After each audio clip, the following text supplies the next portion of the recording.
चलिए रुक करेंगे हरिद्वार का। हरिद्वार से बड़ी खबर आ रही है। अब गंगा में मूर्ति विसर्जन किया तो लगेगा हजारों का जुर्माना। जी हाँ, नेशनल ग्रीन ट्रिब्यूनल के आदेश पर नगर निगम ने ये फैसला किया है।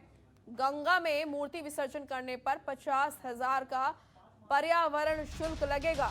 वहीं विसर्जन करने वाले पर कानूनी कार्रवाई की भी बात कही गई है।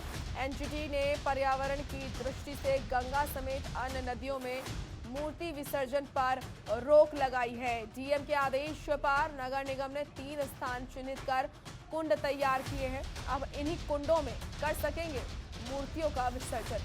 बैरागी कैंप और कनखल के साथ वीआईपी घाट के पास होगा मूर्ति विसर्जन।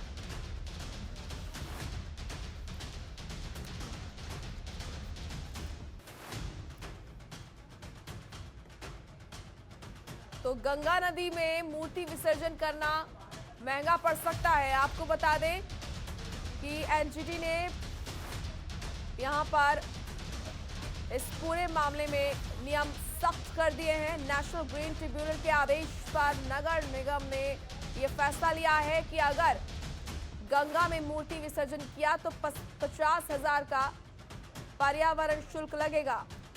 संजय पुंडीर हमारे सहयोगी जुड़ चुके हैं इस खबर पर ज्यादा जानकारी के साथ। संजय, ये बड़ा फैसला लिया गया है। जिस तरीके से गंगा को निर्मल बनाए रखने के लिए, साफ सुथरा रखने के लिए लगातार प्रयास किए जा रहे हैं, उसमें एक और कदम आगे बढ़ाया गया। बिल्कुल मोनिका, गंगा को निर्मलता और साफ रखने के लिए तमाम संगठन और सरकार वादा करती है। ऐसे में अब एनजीटी की ओर से भी एक बड़ा फैसला लिया गया। हालांकि जिस तरह से तमाम गंगा में और गंगा के आसपास क्षेत्र में नदियों में मूर्ति विसर्जन लोग करते थे, तो ऐसे में अब उनके खिलाफ सख्त कार्रवाई की जाएगी। हालांकि पर्यावरण को साफ रखने के लिए फैसला लिया गया है।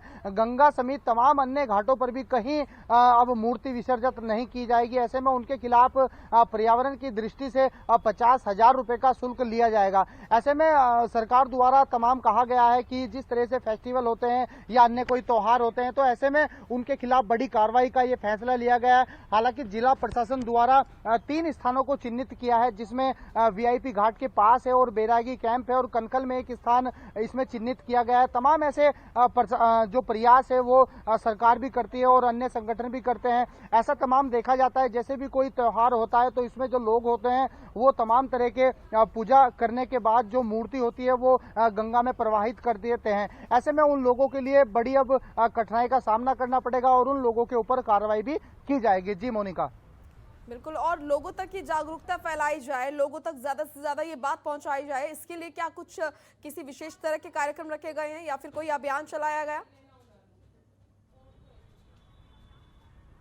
बिल्कुल, तमाम सामाजिक संगठन द्वारा अभी लोगों को जागरूक भी किया जा रहा है। हालांकि प्रशासन द्वारा भी, जिला प्रशासन द्वारा भी ये आदेश कर दिया गया है, अगर कोई गंगा नदी में मूर्ति विसर्जित करता है तो उनके खिलाफ कड़ी कार्रवाई की जाएगी।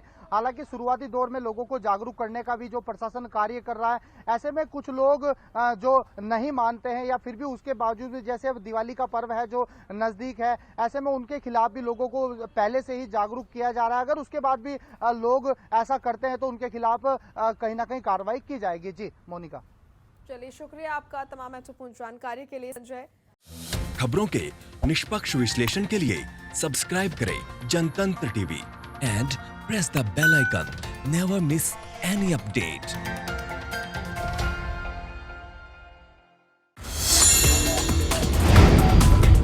Download the Janatantra TV app, available on Google Play and App Store.